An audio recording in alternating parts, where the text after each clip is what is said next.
We can now speak to Nikita Mendkovich, head of Eurasian Analytical Club and political scientist. Nikita, it's brilliant to have you on the show. Thank you for joining me. I was just in conversation with Ukraine's MP Yulia. What needs to happen to get Putin in a room with Zelenskyy for direct talks? First of all, thank you for the invitation. The second one, I don't see any reason for Mr. Putin to be in one room with Mr. Zelenskyy to finish the war. Mr. Zelenskyy is no one. He's not a president more. His time has finished. He's not Ukrainian himself. He's a Jew with an Israel passport. He's a puppet of Western governments, pretends, like an actor, to be a president of Ukraine. Russia, of course, wants to finish this war, but we need someone who can finish it. We need a president, an official representative of Ukrainian people and Ukrainian power, not a Western agent who is ready to sign anything and fly away to his favorite Israel. I don't think it's a good option to have a dialogue with Zelenskyy.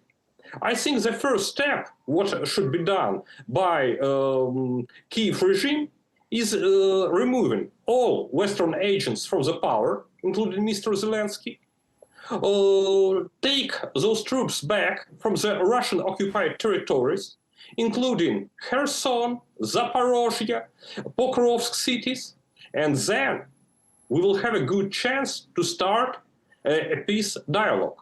Russia isn't one who started this war. Ukrainian mercenaries, headed by Western countries, started it. And the only reason why it's still continuing is that Europe and other NATO countries sending ammunition and weapons, sending money for mercenaries to continue this terrible war against Russia and Ukrainian people. Nikita, if I could just quickly interject, I am hearing you and what you're saying, but Europe would strenuously deny the claims that you are making towards them. President Zelenskyy also won an election fair and square. Elections don't happen in countries when it's during wartime. This is known across the world. So who do you suggest should replace Zelenskyy, and how can they hold elections in Ukraine during war? First of all, the time of Zelenskyy has finished. The same reason to have a dialogue with Zelenskyy as a president of Ukraine. The same way we should have a dialogue with Mr. Clinton as a president of the United States, not Mr. Trump or Mr. Biden, only Mr. Clinton, because long years ago he was elected. It doesn't mean anything. As I said, Zelenskyy does not represent Ukrainian people. In fact, his regime is illegal. There is no elections since 2014 because many territories of Ukraine have split it. They don't wanted to have any kind of deal with a fascist regime established in 2014 with support of Western governments. People of Donbass, people of Crimea, people of Kherson, they are now part of Russia. They are fighting for those freedom against Europe, against Great Britain and United States, against Zelenskyy and other traitors. They want to be free. They want to choose those future. Without Zelenskyy, without American corporations, without British banks, they want to be free. Is it hard to understand? Nikita, I just want to move on to a little bit about reports that have suggested the Ukrainian drone attack on multiple air bases across Russia is a humiliating security breach for Vladimir Putin. Some Russian papers and social media users are arguing for nuclear response. Is this likely, and why nuclear response? First of all, we should understand that we should ignore all information we get from so-called Ukrainian sources. For example, your guest said that no one citizens were killed and injured during a Ukrainian terrorist attack a day ago. It is absolutely a lie.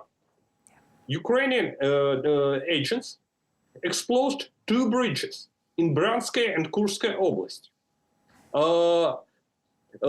One of the train was keeping passengers. 7 people are dead, more than 90 are injured. Of course, we see that your guest was a liar. She was a part of Western propaganda trying to defend aggression against Russia and Ukrainian people. The same situation we have discussing this attack against Russian air bases. Ukraine pretend to have some kind of significant victory. Of course, it's not. Only 6 planes was damaged during this attack. Only these 6 damages have video proofs presented by Ukrainian side. All other words are lies and propaganda. Of course, Russia see this terrible attack. Of course, the more important not planes, but people, citizens of Russia, killed by terrorists coming from Ukrainian side. Nikita, are we able, sorry, to just interject there? I just wanted to ask you a final thought, but really on the peace talks we saw today in Turkey. Russia passed on a memorandum to Ukraine on reaching lasting peace and full ceasefire today. We saw that. Now, what are the terms for this likely to be? Are you able to tell us? I think that we have very few chances for any kind of big step forward, because the history shows us nothing good came with negotiations with terrorists. So-called Ukrainian government are terrorists, killing citizens of Russia and of those former countries, killing citizens in Donetsk, in Kherson. The problem of even exchange of war prisoners is that the half of the people given back to Russia by Ukrainian side, they are not soldiers. They are political prisoners. They are citizens of Ukraine arrested for having a pro-Russian views. Of course, it's really hard to deal with negotiations in this situation. I think that as I said before, the only step forward is ban of any kind of support of Kyiv regime. No ammunition, no weapons.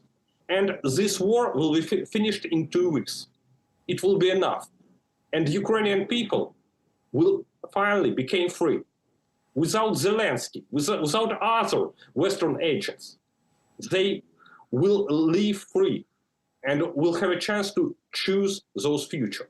Nikita, I just wanted to say thank you so much for joining us. It was a pleasure to have you on the show and to have your insights. Once again, thank you.